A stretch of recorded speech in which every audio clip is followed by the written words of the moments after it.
Hola, ¿qué tal? ¿Cómo les va, mis queridos amigos de YouTube? ¿Cómo les va? Es un gustazo estar acá saludándolos en este curso de epistemología que hemos comenzado en este momento. Estoy acá en una cancha de fútbol del barrio. Fíjense que esto es el arco, o una de las partes del arco, así que me apoyé acá y probablemente detenga en algún momento el video para no tener que editarlo después, porque va y viene gente y demás, y no quisiera tampoco que la gente se sienta incómoda de ver que se está filmando cuando pase y demás.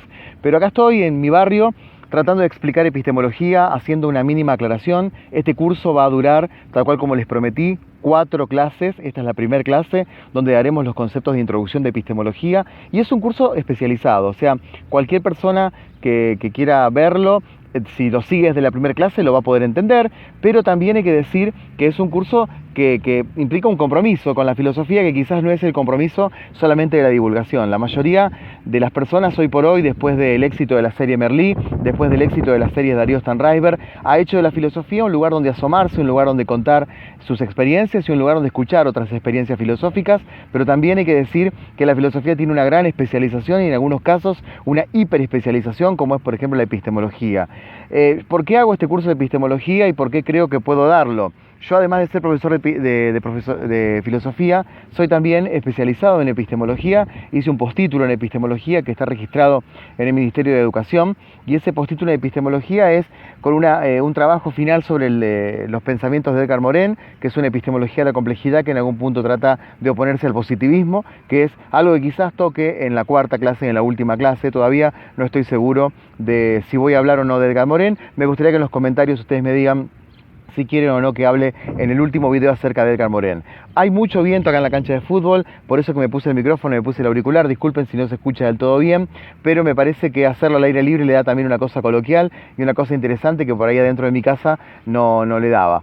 Voy a empezar con algunos conceptos de epistemología para ustedes que están tratando de comprender en estas 4 clases qué es la epistemología. Si ya estás en la universidad y estás buscando conocimientos un poco más profundos, conocimientos que te ayuden en tu examen, te recomiendo que vayas al video número 2 o al video número 3 o al video número 4, donde hablaré incluso de autores.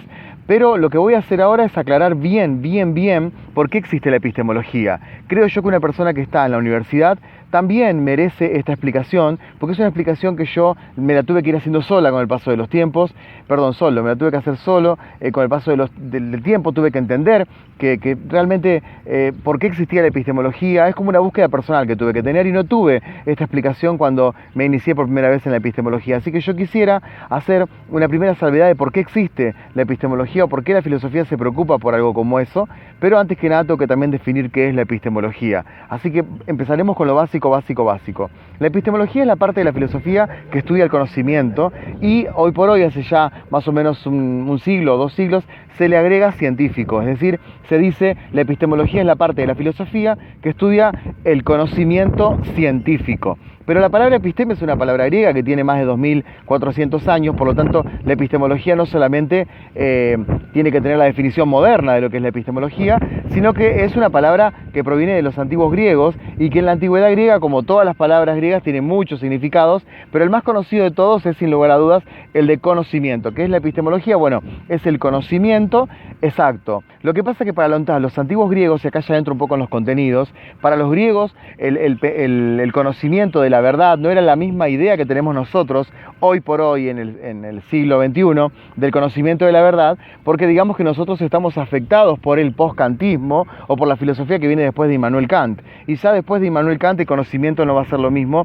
que antes. Entonces, como no existía Immanuel Kant en aquellos tiempos griegos, decir verdad para un filósofo era decir la verdad.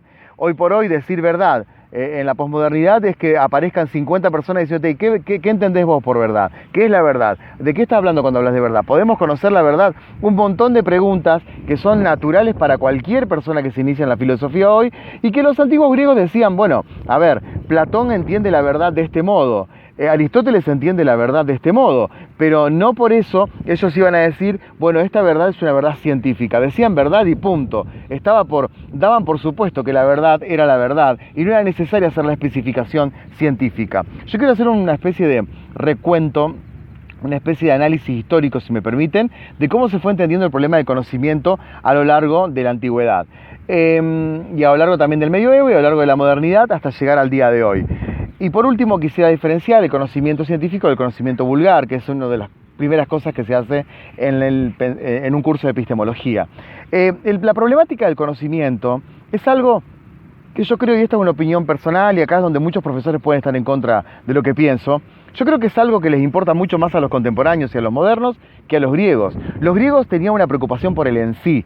¿Qué significa en sí? Significa que ellos estaban convencidos que la verdad es en sí misma. Simplemente uno tiene que observar esa verdad. La verdad tiene una entidad por sí misma, por lo tanto el ser humano es un sujeto pasivo que trata de adherirse a la verdad, que trata de buscar la verdad. No como el sujeto moderno o el sujeto posmoderno que cree que él es el centro del universo y por lo tanto lo que hay que preocuparse es por su conocimiento de la verdad y no por la verdad en sí misma.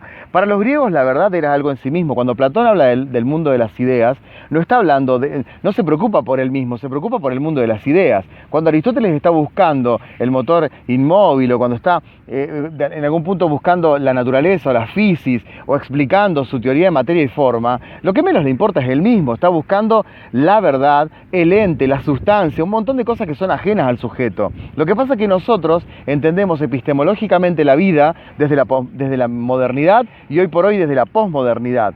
Es decir, nosotros después de Kant ya no podemos ser los mismos, porque Kant nos va enseñando que el centro del hecho epistemológico es el ser humano, es el sujeto que conoce. Entonces, para Kant es muy difícil, después de Kant es muy difícil hablar de una filosofía que se preocupe por el en sí mismo, como pasaba con los griegos, o una filosofía que se preocupe por Dios, que es un en sí mismo para los medievales. Es necesario que entendamos también que nuestra cosmovisión es una cosmovisión después de Kant y no podemos entender el mundo del mismo modo que lo entendía Platón. Por eso siempre es bueno también cuando uno estudia filosofía griega, y esto lo digo haciéndome cargo y espero que no se enojen, hacerse los compadres con los filósofos. ¿Qué significa en el lenguaje argentino hacerse el compadre? Y Platón decía esto, pero Platón viste que no entendía nada. O Santo Tomás decía esto, pero viste que Santo Tomás no entendía nada. A ver, no es así, muchachos. O sea, la filosofía es una apertura hacia los filósofos antiguos que pensaron 1000 veces más que vos, y te lo voy a decir con toda autoridad, pensaron 1000 veces mejor que vos. O sea, los filósofos griegos eran unos genios del pensamiento. Santo Tomás, San Agustín, los medievales eran unos genios del pensamiento. Realmente ellos para su época avanzaron muchísimo con respecto a lo que pensaba el común de la gente y eran verdaderos pensadores y analizaban el conocimiento mucho más de lo que podemos analizar nosotros, que somos tan solo personas que desde una tribuna están mirando la filosofía. Por lo menos yo me siento así, como divulgador o como profesor. Así que acercarse a los griegos, acercarse a los medievales, es tratar de pensar epistemológicamente en cómo entendían el conocimiento ellos, pero no creer que estaban equivocados. Para su tiempo hicieron el mejor de los esfuerzos posibles y para su tiempo entendieron el conocimiento del modo en que su cosmovisión les permitía. Lo que pasa es que Kant nos fue habilitando en el siglo XVII, después los postkantianos en el siglo XVIII, nos van habilitando la idea de que el sujeto es el centro del universo y que el sujeto es un sujeto crítico y es un sujeto que tiene que poner las causas de cómo hay que conocer, ¿sí? Bueno, vamos a hacer una especie de análisis histórico rápido de cómo se entiende el conocimiento. Para los griegos el conocimiento era episteme y el conocimiento era el conocimiento de las cosas en sí mismas. Es decir, primera clave que nos tiene que importar de la antigua Grecia. Para los griegos, conocer era menos importante que las cosas en sí mismas. Lo que le importaba a Platón no era, en primera instancia, el conocimiento del mundo de las ideas, sino si había o no había mundo de las ideas. ¿Cómo era ese mundo de las ideas? En el diálogo metafísico de Platón, que se llama el Parménides, el debate, obviamente, se centra en conocer o no las ideas, pero fundamentalmente se centra en si hay o no hay un mundo de las ideas. En la República de Platón, el problema no es un problema epistemológico.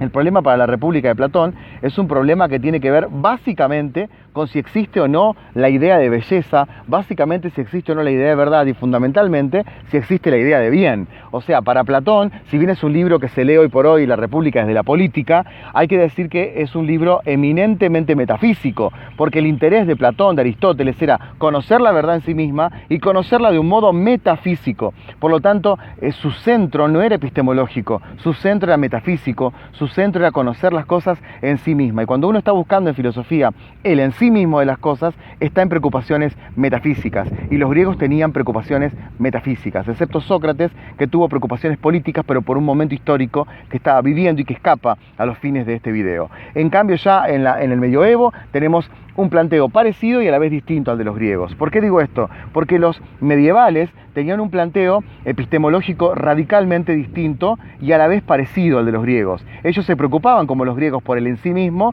pero a la vez también el en sí mismo era creación de Dios, y Dios era un en sí mismo. Es decir, las cosas creadas son en sí mismas. Este árbol que estoy mirando ahí en la cámara, ¿ves? Ese árbol que está ahí tiene existencia en sí mismo y a la vez es un ente creado por el ser que es Dios. Es decir, el ser que es Dios le da entidad a ese ente.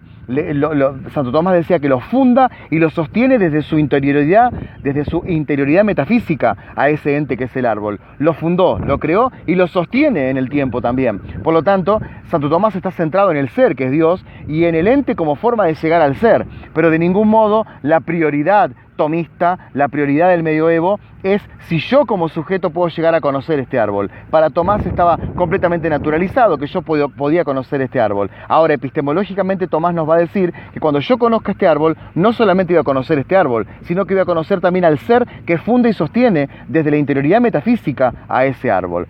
Cuando ingresa a la modernidad aparece nada menos que el genio de Immanuel Kant. Kant es un genio porque Kant hace un giro copernicano.